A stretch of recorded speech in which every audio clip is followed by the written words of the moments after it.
Hello, I'm Emma-Louise Coffey and you're welcome to The Dairy Edge, the Teagasc Dairy podcast. We're bringing you the latest information, insights and opinion to improve dairy farm performance. With the country in the middle of the COVID-19 crisis, we thought it was a good time to catch up with John McNamara, Health and Safety Specialist, to talk about the precautions that need to be taken on farms. It is absolutely crucial to protect ourselves against the COVID-19 challenge. And I'm delighted to say that, we have superb public health leadership through the Chief Medical Officer. Now, there are 5 simple steps. Wash your hands, social distancing, keep well back. If you sneeze, do so into your elbow and contain it. And along with that, dispose of any tissues safely, and avoid touching one's face or one's eyes, and finally clean and disinfect any surfaces that you touch. Now, this virus can be defeated. It needs, as I understand it, it needs to live in an infected person in the respiratory tract. Its surface is made of a fat or lipid, and soap and water will kill it. So it's about preventing transmission and good hygiene. And I think we've seen some good examples, across the board in relation to hygiene, and I guess in particular the washing hands. I mentioned to you earlier, John, that I saw a video David Kerr did and he put out on his Twitter, so that's something that people could check out if they were interested in seeing the routine that he takes in terms of hand washing. From I suppose an overall health perspective, there's a couple of things we talk about, from maintaining good health and good mental well-being, and that would be things like getting a good night's sleep, having a good balanced diet and exercise. Would these be important in protecting ourselves against COVID-19? No, absolutely, yes. Health is a vital, ingredient for living, number one, and for farming, number two. I have written articles, and we are doing research on farmers' health, and I'd have to say that it is mixed. But at the moment, I think it's really important to look after one's mental health in particular. This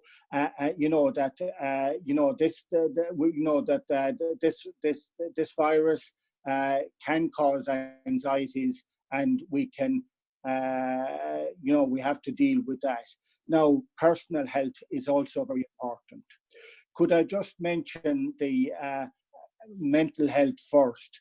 And, I'm taking a lead here from Professor Paul Fearon, who's medical director of the St. Patrick's Mental Health Hospital in Dublin, with whom we have a relationship. Now, he makes 5 points, and the first one is to use reliable information. And, we have that in abundance. I'm looking here at a yellow COVID-19 sheet. So the information is there. The second point is to do the basics, which I've outlined already: hand wash, social distance, and so forth.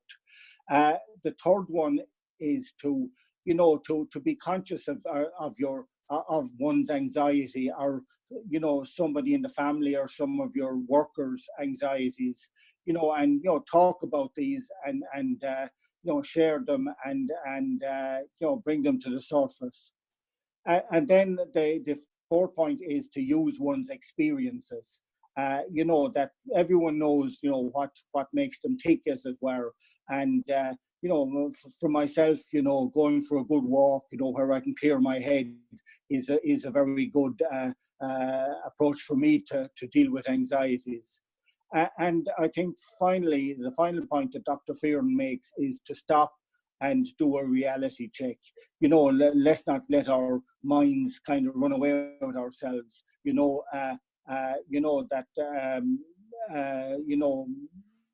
If you haven't a COVID virus, be aware of that. And, if you are concerned, ring your GP. So, John, in many ways, farming by nature is an isolated occupation, and it's not necessarily a bad thing right now where we're dealing with the COVID-19 challenge. But there are some essential people that are coming onto the farm. Where do you see the potential risks involved with these people? No, I think farming has lots of advantages. We're out in the open air. We're generally well away from people. Now, occasionally one might have to get close to another worker, for something. But the crucial thing is to be crucial of the coronavirus precautions.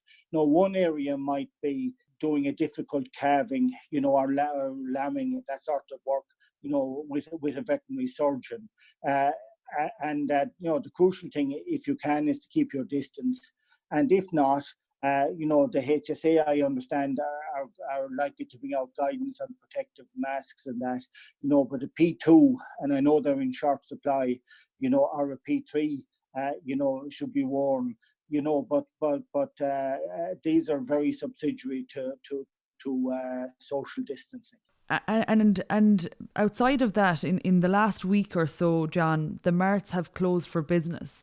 How do you see it playing out that farmers can sell and trade stock going forward during the pandemic? Now, farmers, I think we're coming towards the end of the calving season, so that a lot of calves have moved already, but it's a question of figuring out some other way of dealing, in livestock.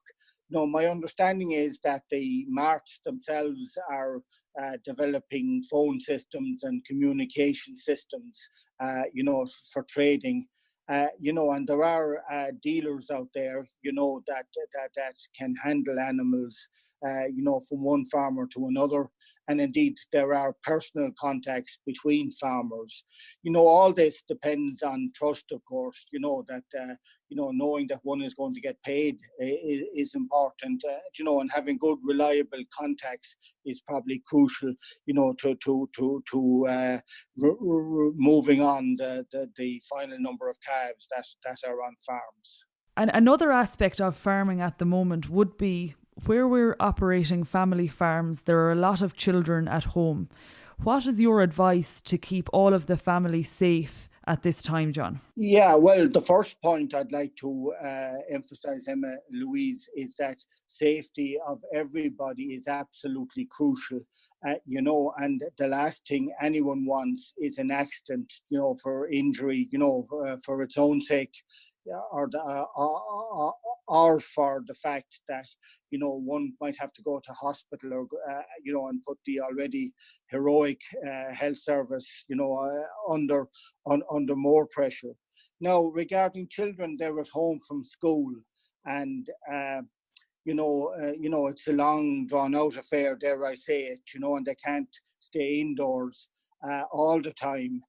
So a few thoughts that I have are that have a good safe play area close to the farm, which is fenced off or secured off from the farmyard where children can play safely.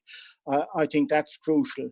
Now, the second thing is, especially for older children, and a child is somebody up to 16 years of age, that there is good supervision around the farmyard at all times. Now, the Health and Safety Authority have brought out a media alert on this, and that is available, and it gives a lot of additional information, as does the risk assessment document, which every farmer has. A lot of farmers and their families might find this situation that we're in right now stressful and worrying. And what is your advice for someone in that situation where they're feeling overwhelmed or under pressure as a result of the circumstances? Of course, this is there is a fear of the unknown, and this is a most unusual situation. And, we need to be patient. So how to deal with it? The first issue is to deal with the facts, and the factual situation as it is, and not to let our minds run away, with possibilities that are not that don't exist at the minute. Now, we in Teagasc, we're available, to provide advice over the phone mainly, but, we can do office contacts where they're absolutely necessary. So we can deal with the things that can stress farmers, things like financial matters and paperwork, those sort of things. Workload and poor health are the other major stressors that affect farmers. So that's at one level.